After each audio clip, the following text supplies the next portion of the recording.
hari ini kami memang khususkan datang hari ini ke Masjid Baitul Mida. Jadi ini sebenarnya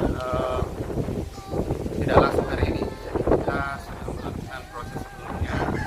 Apabila memang ada beberapa rumah ibadah yang membutuhkan, maka dari BPJS ada yang namanya OSR atau Organisasi Responsibility Organization. Jadi itu memang salah satunya bisa diperuntukkan untuk rumah ibadah.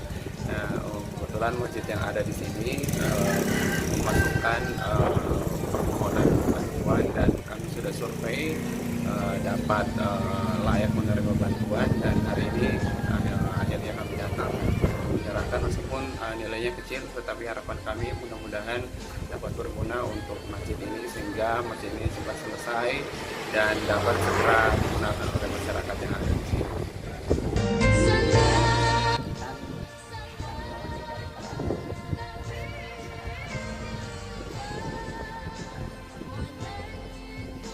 Atas bantuan